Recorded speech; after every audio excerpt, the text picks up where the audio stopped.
예레미야 18장 1절로 12절의 말씀을 우리 함께 교독합니다. 예레미야 18장 1절로 12절입니다. 여호와께로부터 예레미야에게 임한 말씀이 이르시되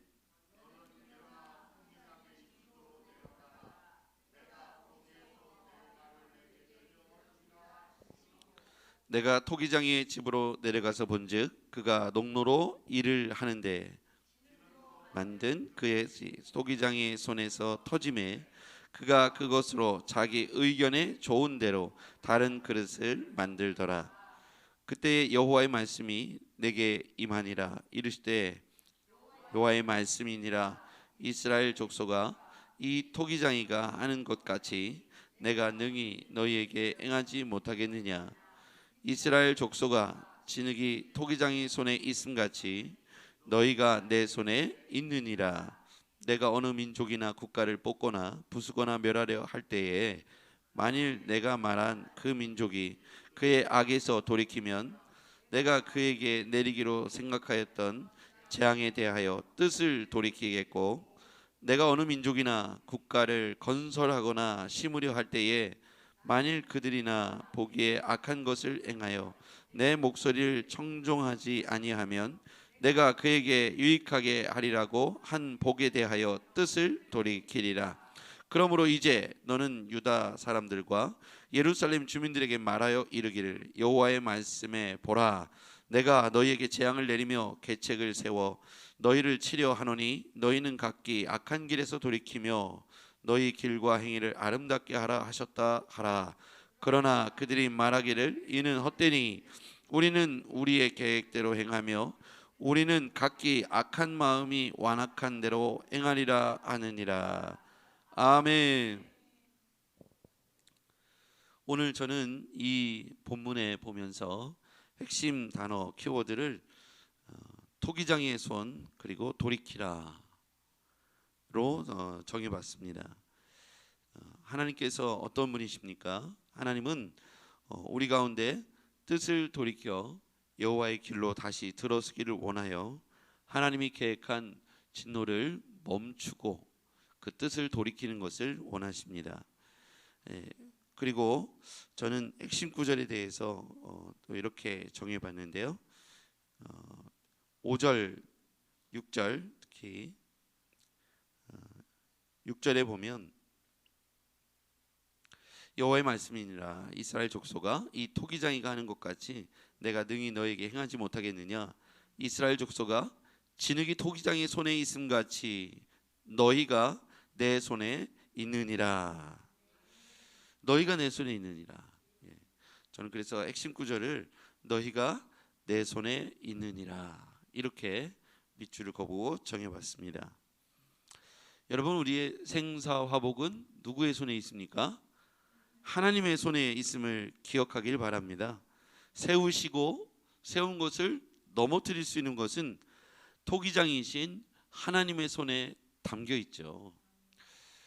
토기장에는 진흙을 놓고 성형을 하기 시작합니다. 원하는 명품 그릇을 만드는 게 목적일 거예요.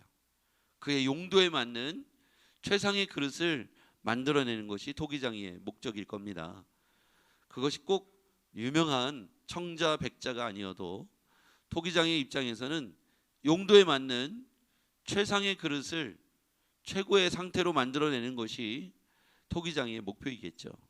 그것이 국을 담는 그릇이든 아니면 명품 요리를 담는 그릇이든 아니면 쌀을 담는 그릇이든 어떤 용도가 있을 거고요. 그 용도에 적합하게 최고의 아름답고 쓰기 편하고 단단하며 사람들에게 좋은 이미지를 줄 수 있는 명품 그릇을 용도에 맞게 만들어낸 것이 토기장의 뜻입니다. 그런데 만들다 보니까 성형등, 성경에서는 농로라고 나와 있는데 물매 이 농로에서 그릇이 원하는 모양으로 나오지 않고 틀어지면 그것을 뭉쳐서 다른 용도로 만들어낸다라고 표현하고 있어요. 이것을 예레미야 선지자를 통해서 보여주면서 강조하고 있는 것은 손입니다. 손, 여호와의 손. 그 모든 것이 그 손에 달려 있고요. 정확히 말하면 하나님의 뜻에 주권에 달려 있다는 사실을 이 본문을 통해서 강조하고 있는 것이죠. 진흙이 나 이렇게 되고 싶습니다라고 주장할 수 없다는 겁니다. 토기장의 손에 모든 그릇이 달려있는 것과 같이 하나님의 손에 생사화복이 달려있음을 기억하라는 것이죠.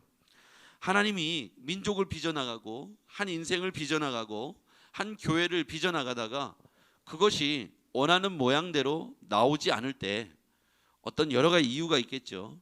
힘이 달라졌거나 불순물이 섞여 있거나 여러 이유들로 좋은 모양의 원하는 그릇이 나오지 않으면 이것을 뭉쳐서 다른 용도의 그릇으로 만들어 쓰는 것이 좋겠다라고 되어 있는데 그것을 이렇게 표현하고 있죠. 4절입니다. 함께 읽어보죠. 4절. 예레미야 18장 4절입니다. 시작. 진흙으로 만든 그릇이 토기장의 손에서 터짐에 그가 그것으로 자기 의견에 좋은 대로 다른 그릇을 만들더라. 여기 보면 자기 의견에 좋은 대로, 여기에서 자기 의견은 우리의 의견이 아닙니다. 근데 우리는 자꾸만 우리 의견을 내려고 하죠. 오늘 본문에 보면 자기 의견은 여호와 하나님, 토기장의 손이지만 여호와 하나님을 말씀하신 것이고요. 다른 개념으로 또 하나 써 있는 것이 있습니다. 12절입니다. 4절의 반대 개념에 있는 계획을 한번 볼게요. 12절 시작. 그러나 그들이 말하기를 이는 헛되니 우리는 우리의 계획대로 행하며 우리는 각기 악한 마음이 완악한 대로 행하리라 하느니라. 여기 보면 우리의 계획대로 행하며, 아까 4절에 보면 자기 의견에 좋은 대로 다른 그릇을 만들더라. 여기 자기 의견은 토기장이지만 궁극적으로는 여호와 하나님을 말씀하는 것이고요.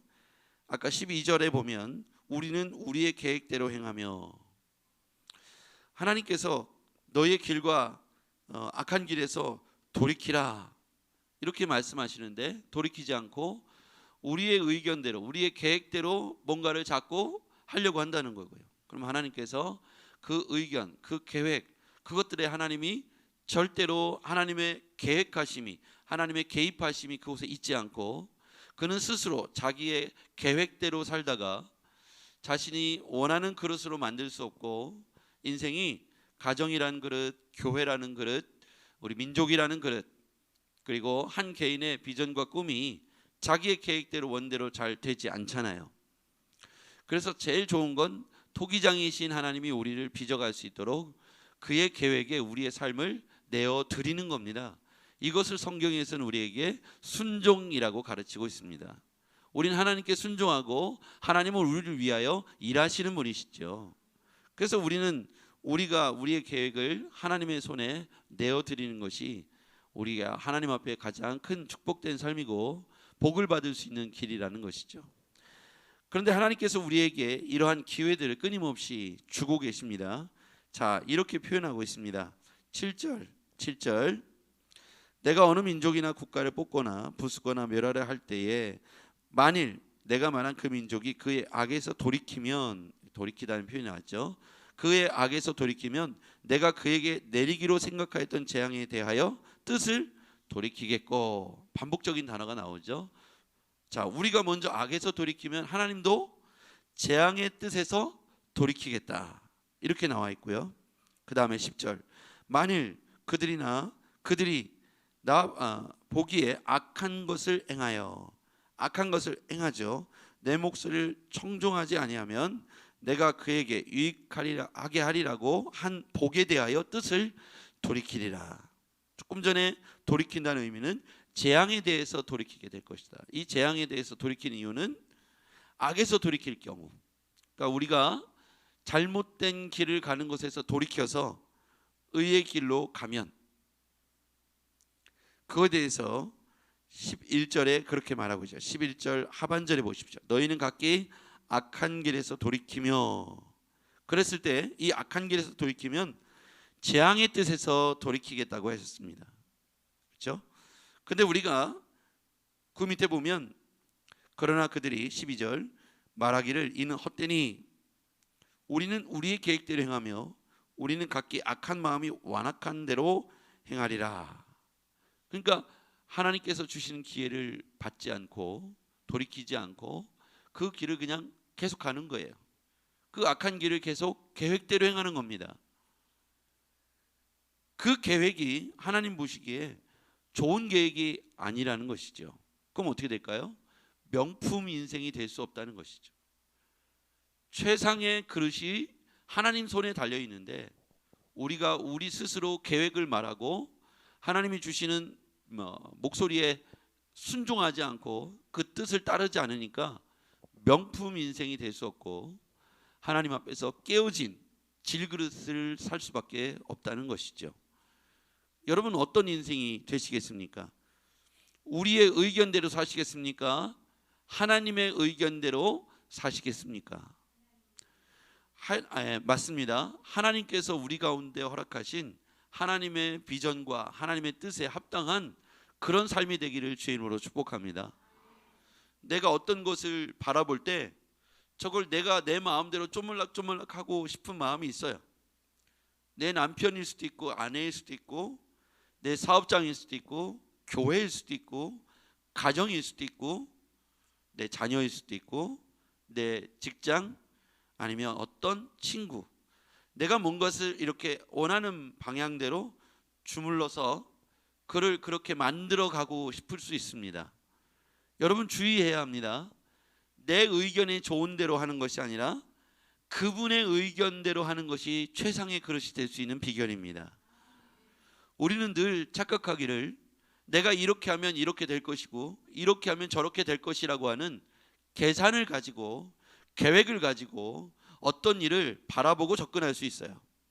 여러분 우리의 원대로 계획대로 뜻대로 인생이 잘 되던가요? 그렇지 않은 경우가 훨씬 더 많습니다. 그럼 우리는 어떡합니까? 우리의 계획을 다 세워놓고 불안하니까 신자는 하나님께 기도를 시작하죠. 하나님 제가 이런 계획을 세웠습니다. 하나님 제가 이런 계획을 세웠는데 완벽하죠. 하나님께서 여기에 힘을 보태주시면 이 완벽한 계획이 완벽하게 실행될 것입니다. 그러니 하나님께서 여기에 좀 도와주십시오. 이것이 하나님의 영광을 위한 길입니다 라고 거꾸로 하나님을 협박하는 거예요. 만약에 내가 이 일이 완벽하게 이루어지지 않으면 하나님이 망신을 당할 겁니다. 자, 기도가 이게 완벽한 기도 같지만 굉장히 인본주의적 기도이죠. 결과를 우리가 계획도 결과도 우리가 다 정해놓고 이 완벽함을 위하여 하나님의 도움의 손을 요구하죠. 여러분 우리가 우리의 계획대로 행하는 것에 대해서 늘 다윗이 그러했듯 하나님 저 성을 쳐야 할까요? 친다면 어떻게 될까요? 라고 모든 과정에 있어서 절차 속에서 하나님께 정말 묻고 순종하고 이끄시는 대로 하나님이 사람을 붙이시고 환경을 이끌어 가시는 것들을 따라가면서 순적하게 하나님이 도우시는 손길을 의지하며 가야 합니다. 우리의 계획이 하나님을 위한 것인지 나를 위한 것인지 점검해 보면 금방 알 수가 있죠. 오늘 다시 한번 정리해 보겠습니다. 우리는 악에서 돌이켜야 합니다.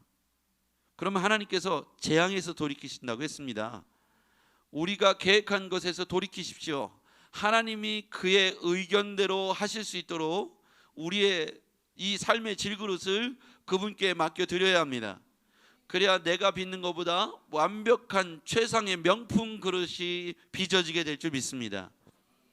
우리는 그것을 위해서는 내 계획을 내려놓음의 훈련이 필요합니다. 내려놓으려면 완벽히 그를 신뢰해야 합니다. 완벽히 그를 신뢰하고 나보다도 더 월등한 능력을 갖고 계시다는 사실을 인정해야 합니다. 그렇지 않으면 내 경험을 내 계획을 내려놓는 것이 불안해지기 때문이죠. 여러분 마음에 어떤 일들에 대해서 생각할 때 불안한 마음들이 들고 있다면 그게 여러분의 계획이 될 확률이 아주 높습니다. 평안하고 있다면 완벽히 하나님께 의지하고 있다는 뜻이겠죠. 반복적으로 우리가 경험하는 걸 보면 자녀들이요, 저희 아이들이 있잖아요, 불안해하는 눈빛을 보게 되면 어떤 때일까요? 자기들이 생각하고 계획하는 것을 아버지가 동의해 주지 않거나 반대할까 봐 불안하죠. 안 돼 라고 할까 봐요. 자기들이 어떤 좋은 것을 스스로 눈에 좋은 것, 뭐 친구를 만나는 것, 여행하는 것, 당당하게 또 어떤 일을 사는 것, 어떤 뭐 게임을 하는 것, 이런 거에 있어서 부모가 동의하지 않을까 봐 불안해합니다. 그런데 당당하게 나와서 뭔가를 이렇게 으스대면서 얘기할 때가 있어요. 부모를 기쁘게 하는 일이에요. 그런 일에는 애들이 막 당당하게 나와서 뭔가를 이렇게 자랑스럽게 어깨를 펴고 뭔가를 말합니다. 제가 너무 기뻐할 걸 알고 있기 때문이죠. 근데 그렇지 않고 자기를 기쁘게 하거나 부모가 화가 낼 것 같은 것은 굉장히 불안해하면서 저에게 묻습니다. 동의해 달라고.